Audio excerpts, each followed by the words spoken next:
Messieurs, Madame les membres du gouvernement, Mesdames, Messieurs les représentants des organisations socio-professionnelles, Mesdames et Messieurs les directeurs généraux, Mesdames et Messieurs les opérateurs économiques, distingués invités, Mesdames et Messieurs, au terme de nos travaux, je me réjouis de la qualité des échanges. Les différents exposés ont contribué à poser le diagnostic de l'impact du Covid-19 sur l'économie en général et le climat des affaires en particulier. Un constat se dégage.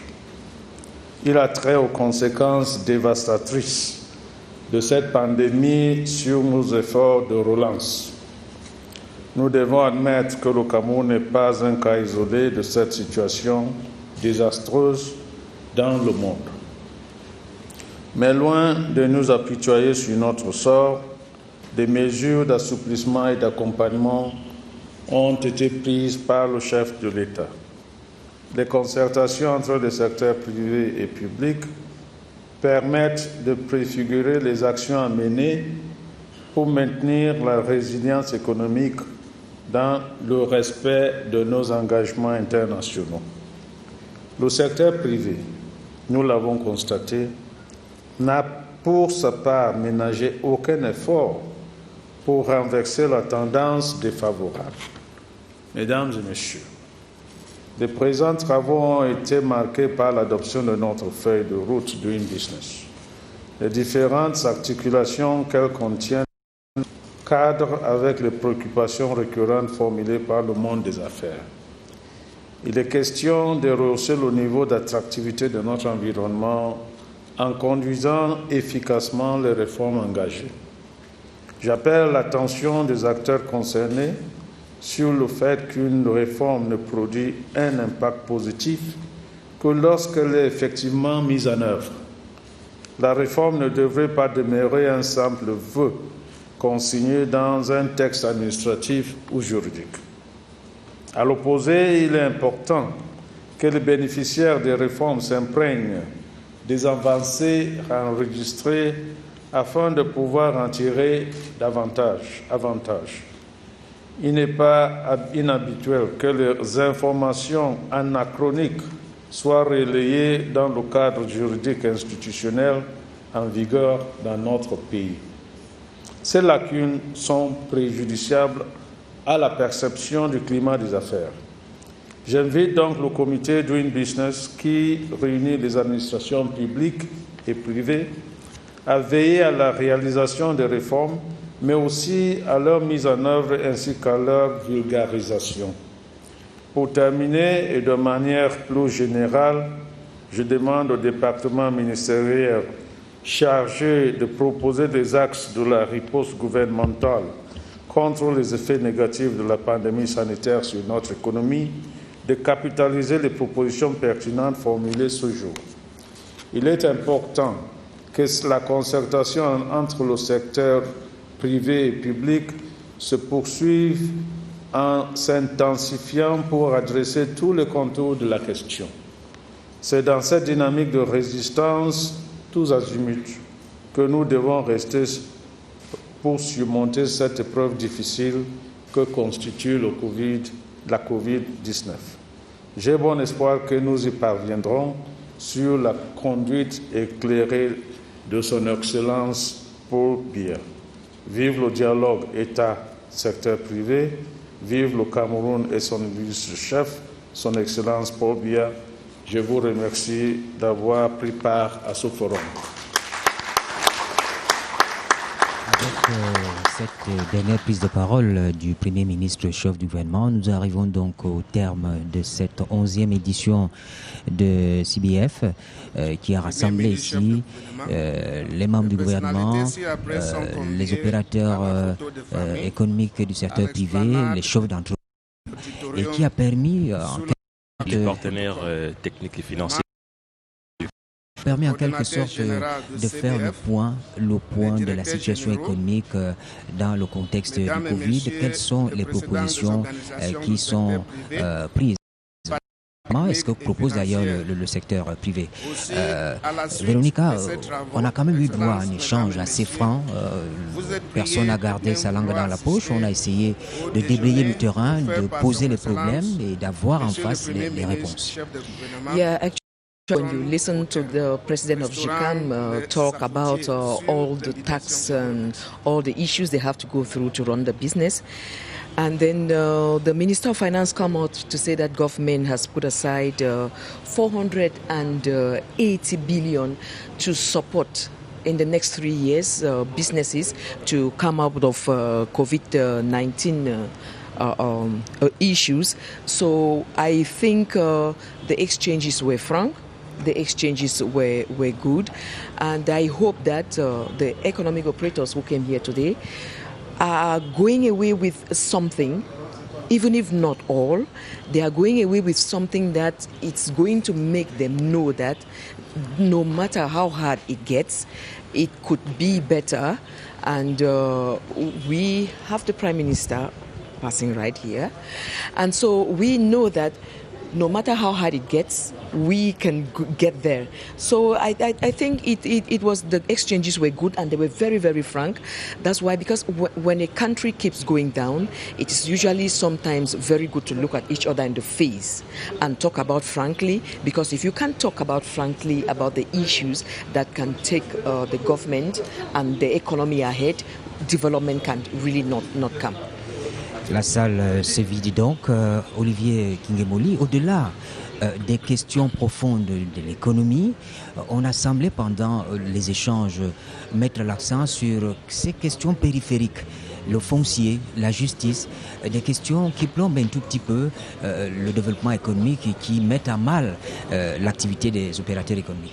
Oui, c'est vrai. Est-ce qu'il faudrait même parler de questions périphériques? Il n'y a pas d'activité économique sans foncier, c'est-à-dire que lorsqu'on parle de l'activité économique aujourd'hui au Cameroun, on parle notamment du développement du secteur agricole. Il n'y a pas d'agriculture sans foncier. C'est pour ça que la réforme foncière a toujours été souhaitée de tous les vœux du secteur privé. Le président de la République l'a dit au commerce agro-pastoral des Bolova. Mais il faut déjà dire que le secteur privé qui s'illustre par un certain nombre de propositions avait déjà parlé de cette réforme-là. Je voudrais vous indiquer que le GICAM en avait fait une évocation dans sa publication des 100 propositions pour l'émergence du Cameroun en 2013. Et ce document relevait déjà la nécessité de lever un certain nombre d'obstacles qui bloquent l'accès au crédit et au foncier,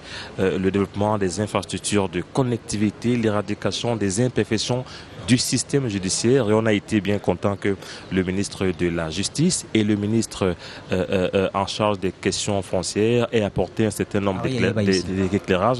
Vous le savez, c'est vrai, lors des publications, des classements d'une business, ces deux questions ont généralement plombé la performance du Cameroun. Ça, il faut bien qu'on le dise, et c'est pour ça que on met l'accent dessus. On va peut-être regretter que la mise en œuvre des réformes prend un peu de temps sur ce secteur-là, mais il faut bien croire à l'engagement que le Premier ministre vient de prendre ici avec ses responsables ministériels pour qu'on avance définitivement. Ce qu'on va dire aussi, c'est qu'il y a peut-être eu de mars à aujourd'hui un problème de communication. Il y a eu des efforts qui ont été faits par le gouvernement pour aider les chefs d'entreprise en difficulté face à la pandémie de Covid, mais ces efforts n'étaient pas toujours très bien perçus. Je crois que l'occasion de cette 11e édition du CBF a permis de voir un tout petit peu jusqu'où on est allé. Et maintenant, la grosse question, c'est celle que posent d'ailleurs tous les partenaires, tous les chefs d'entreprise. Est-ce que les recommandations, l'ensemble des recommandations qu'on a suivies, ces recommandations seront suivies justement des faits? On ne va pas les garder dans les tiroirs, par exemple. Absolutely not. Although the recommendations of CBF usually are not applied as fast as economists will love it, they are being applied. Now we've had 10 sessions. This is the 11th, and the application rate is placed at 65%. We may say, why do they take the decisions and they are not put in place immediately for the development of the economy?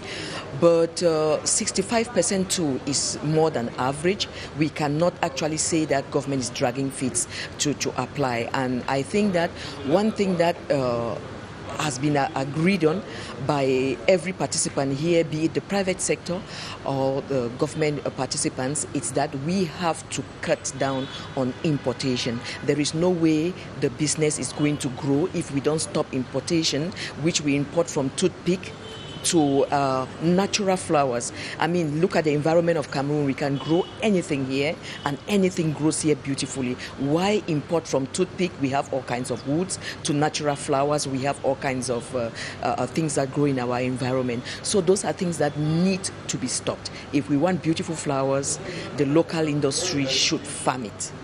C'est à dessein que la direction générale de la CRTV a bien soyez associé à l'organisation de cet événement à Yaoundé parce que vous en avez l'habitude à Douala.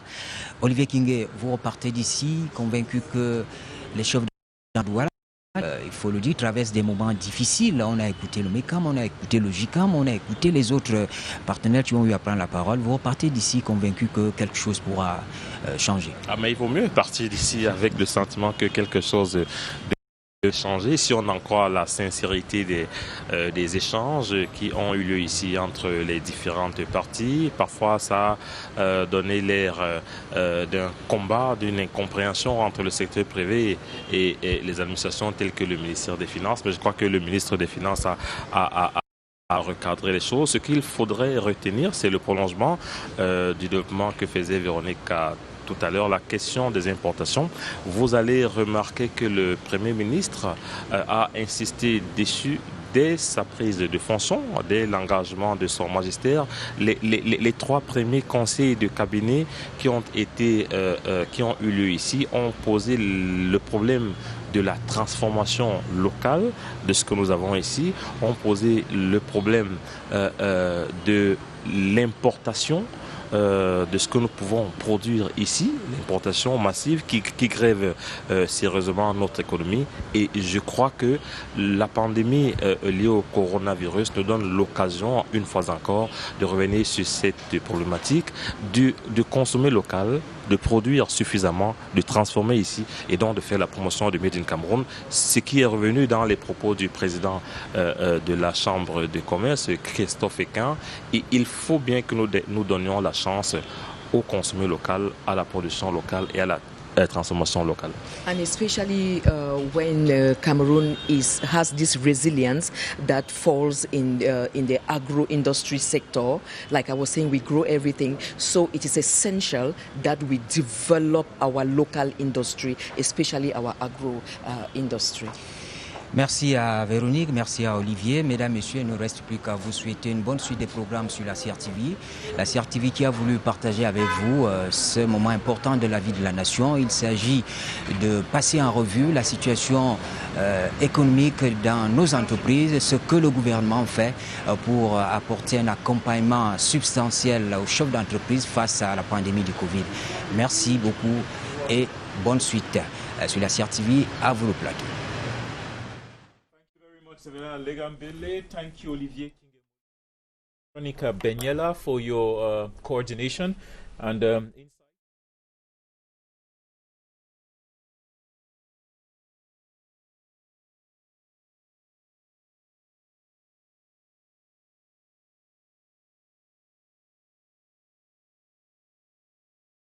Accompanied us throughout this special broadcast. Before we wrap up. Oui, Michel Quinfac, vous avez particulièrement retenu l'annonce relative à l'appui qui sera accordé aux entreprises en termes de facilités financières. Oui, effectivement, surtout l'intervention du ministre des Finances nous a beaucoup interpellés. Et j'ai retenu un volet de sa réaction a retenu mon attention parce qu'on a parlé de beaucoup de milliards et de dons. Mais là où j'ai été très satisfait, c'est l'initiative du ministre des Finances de déposer des fonds au niveau d'une banque, n'est-ce pas, et qu'on puisse accorder des crédits à des taux d'intérêt bonifié. C'est ça qui a retenu beaucoup mon attention. Ça pourrait permettre de donner un peu plus de souffle aux entreprises. De souffle, de lisibilité et d'objectivité. N'oubliez pas que la Covid a attaqué non seulement les entreprises, mais a provoqué un problème social. Même la ménagère à la maison qui vend, n'est-ce pas, les caramels sur sa cour a connu des problèmes. Maintenant, s'il faille soutenir les entreprises, il faudrait trouver des moyens, n'est-ce pas, qui permettent à ce que tout le monde se sente concerné dans ce soutien-là. Alors, Monsieur Okuda, on a beaucoup entendu parler au cours de ce 11e CBF, on a beaucoup entendu parler de la relance de l'économie camerounaise en passant par l'accroissement de la production locale. C'est un grand défi pour le Cameroun pour sortir de l'indépendance, pour sortir de la dépendance vis-à-vis des produits importés. Oui, cela est connu depuis. Je pense que ce que nous pouvons d'abord commencer par dire, c'est de saluer la flexibilité dont a fait montre le gouvernement en organisant ce CBF à Yaoundé. Et c'est cette flexibilité que nous voulons également voir dans la réactivité et le timing de la mise en œuvre des recommandations. On va y revenir. Je vais parler tout d'abord de la production locale. Oui, alors moi je voulais sur cette production locale. Aujourd'hui, les filières dans lesquelles nous devons pouvoir booster la production pour la substitution des importations ont été identifiées. L'agriculture, l'agro-industrie, le secteur du bois, cela est connu. Si vous donnez un chiffre, de 2017, 2019, en 3 ans, le Cameroun a dépensé près de 3 milliards pour les tables bancs.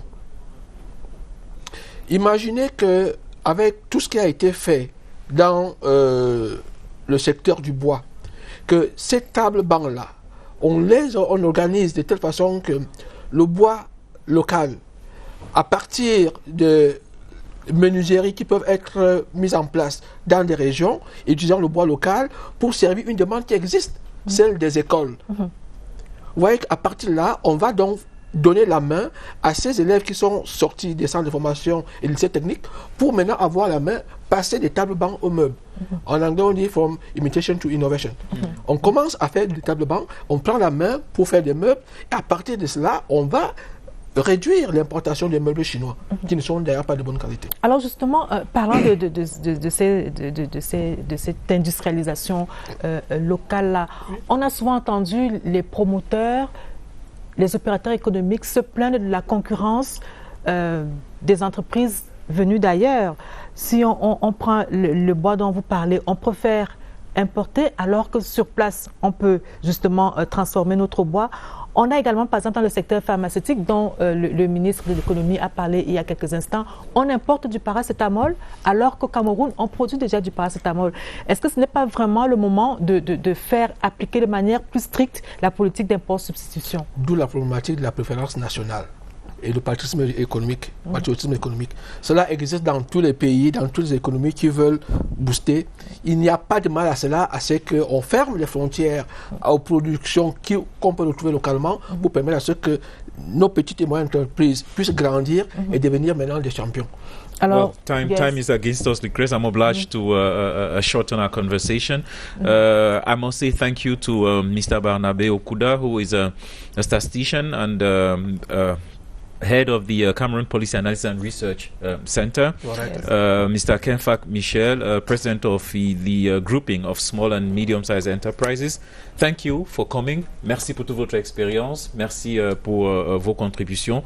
Thanks to our teams that broadcast the CBF Live from the Star Building. All our technical crews, our producers, our reporters. Thanks a lot. News continues on CRTV News in just under a minute.